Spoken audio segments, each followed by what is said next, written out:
Today on Brian reads you news articles, reading from sciencebasedmedicine.org. Title, Natural Immunity Stands Forget Babies Will Always Be Vulnerable to COVID, by Jonathan Howard on July 29th, 2022.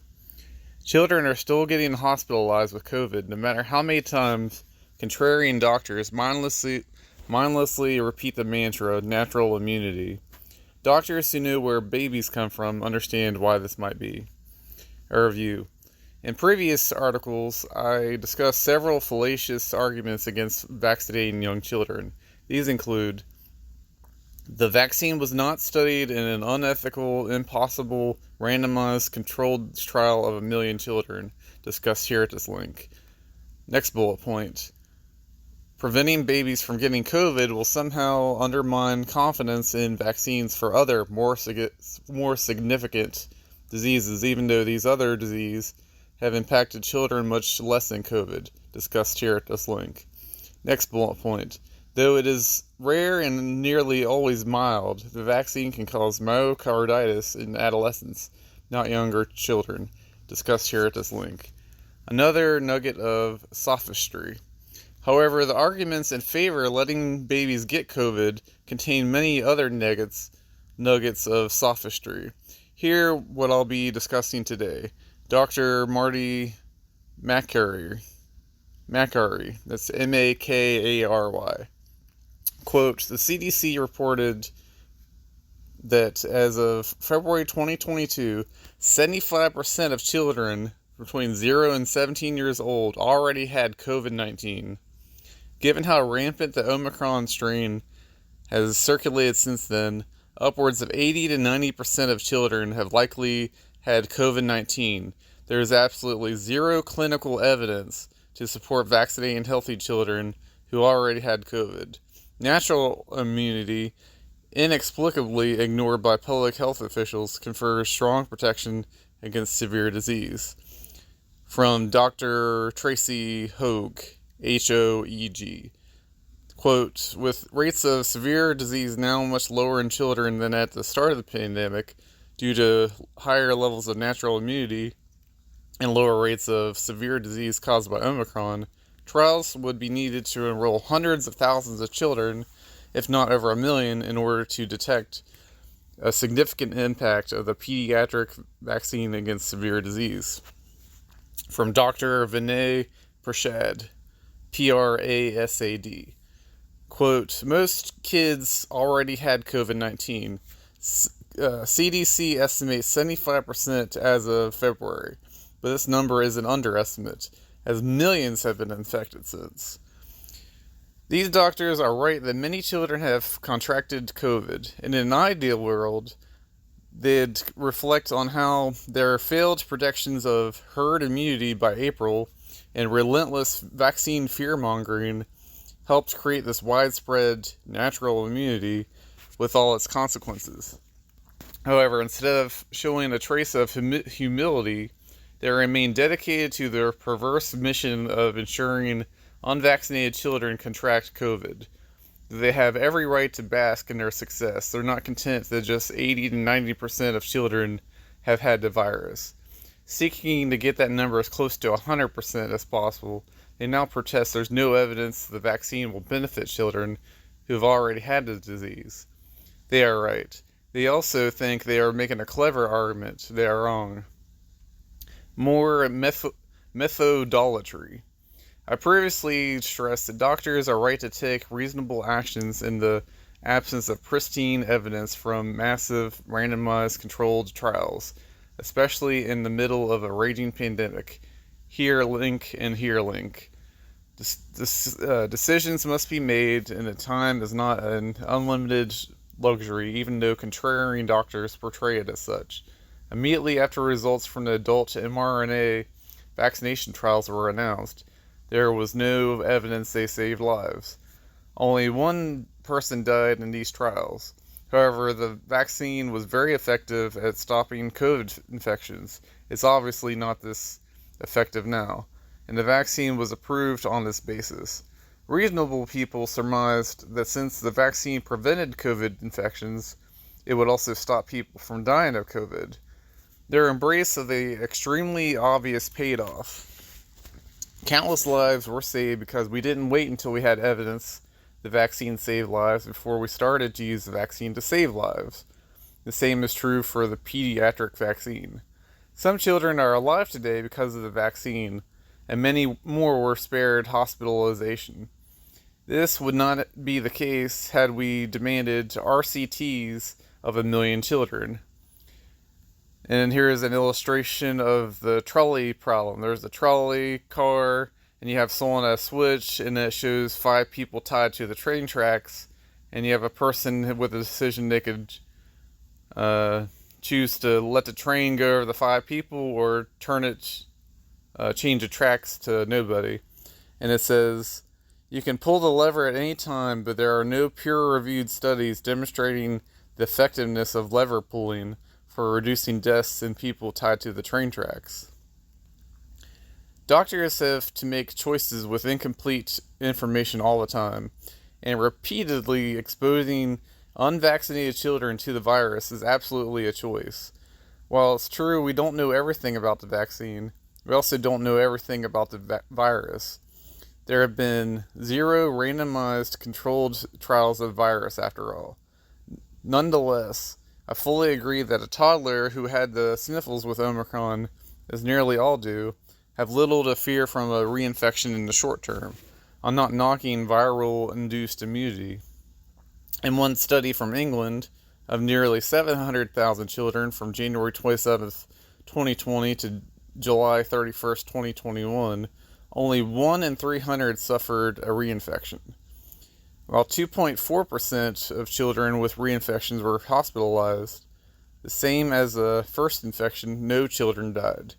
Though this is generally encouraging, the study ended before Omicron arrived, and its relevance to variants circulating today is unclear. Meanwhile, there is evidence that vaccination after infection can limit reinfections, at least for adults. Link here and here. It's reasonable to assume that hybrid immunity will also benefit some children.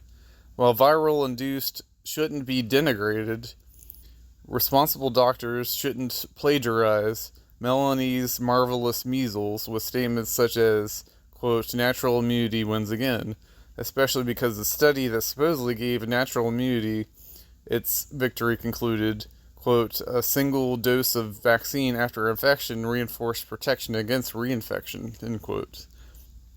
Currently, there's no evidence that a child who had COVID in March 2020 will have lifelong immunity to all future variants, nor is there evidence that repeated exposures to the virus are safe for developing children.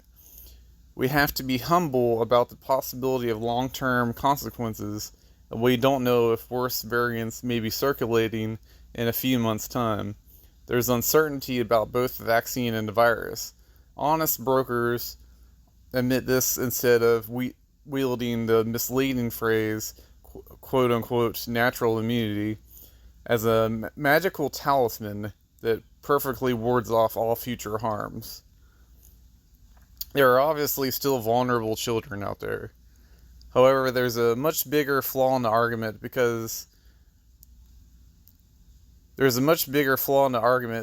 pediatric vaccines aren't needed because since most young children have already had COVID, it overlooks something very obvious and very important things. You see, if 80 to 90% of children have had COVID already, that means 10 to 20% of children have not. And this translates to millions of children in the U.S. Doctors should embrace the opportunity to protect all children from rare but serious outcomes with a simple vaccine. According to the CDC, over 300 children are being hospitalized daily with COVID. Of course, contrarians, doctors haven't acknowledged such children before, and they're not about to start now. Unwanted facts are unmentionable facts. However, there's a lot of sick children and it nearly matches the Delta peak of last year. While MIS-C has happily vanished with current variants, it may not be true in the future. Meanwhile, the CDC's COVID data tracker keeps slowly increasing its grim pediatric death tally, which is now over 1,700 children. There are obviously still vulnerable children out there, no matter how many times sheltered doctors mindlessly repeat the mantra natural immunity. Where are these vulnerable children coming from? In addition to rare reinfections and the millions of children who have not yet contracted COVID, it so happens that 8 million babies have been born in the U.S. since the start of the pandemic. Newborns don't arrive with natural immunity, and reasonable people want to keep it that way. Not only are there currently children who are still vulnerable to COVID, 10,000 more arrived today in the U.S. alone. There will always be vulnerable children. Allowing them to contract the virus to protect them from the virus makes as much sense as giving away all your money to protect from thieves. It works, and there's a illustration with two stick figures. First block says, "See, it's good to get infected because it gives you immunity." Second block, "Why would I want immunity?" Third block, "To protect you from getting infected." Wait. Though contrarian doctors seem unaware that 3.6 million children will be born this year in the United States, regulators with skin in the game know where babies come from, and so they voted 21-0 to approve the vaccine for young children. As such, babies today will have an opportunity their older siblings lacked. If they can dodge the virus for 6 months, and if their parents haven't been fooled by anti-vaccine doctors, they can be vaccinated before they encounter the virus. And here's where it's helpful to have some basic knowledge about vaccines and viruses. Prior to the vaccine, measles would rise and fall at predictable intervals as it infected a new crop of children. Given their interest in vaccines is both recent and shallow, I'd be shocked if contrarian doctors know this. I suspect and hope they're entirely unaware their efforts could help recreate a similar situation for COVID, with all the suffering that entails.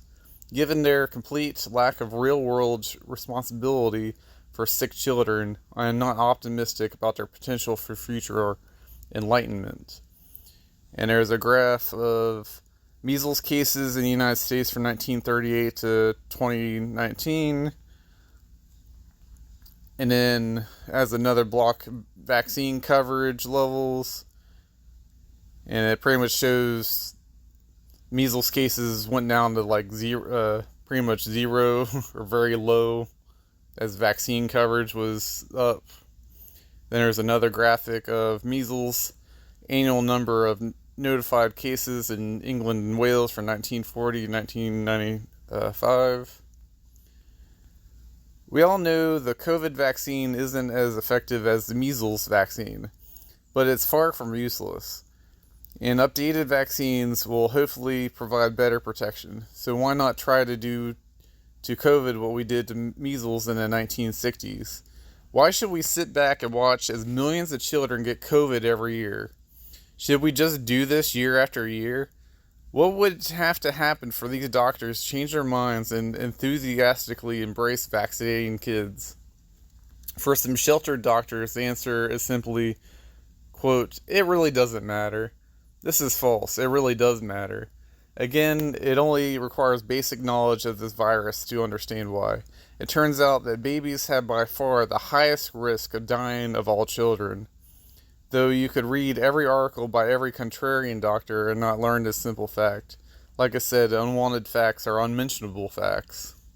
There's a graphic of COVID-19 deaths by age group from the NCHS, United States, July 1st, 2020 to October 16, 2021.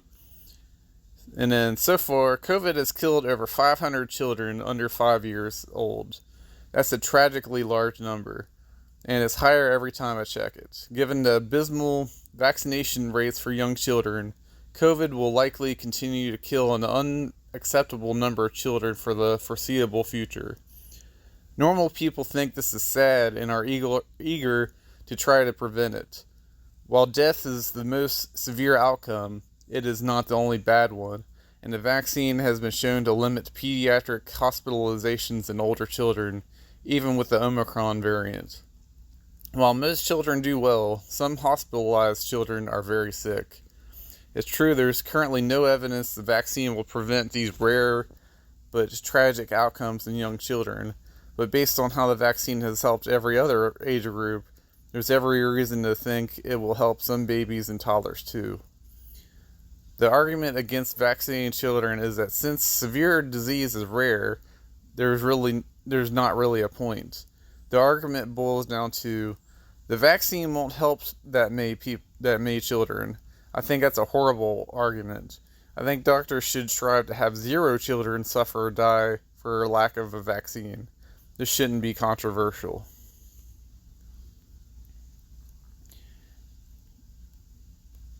End of the article.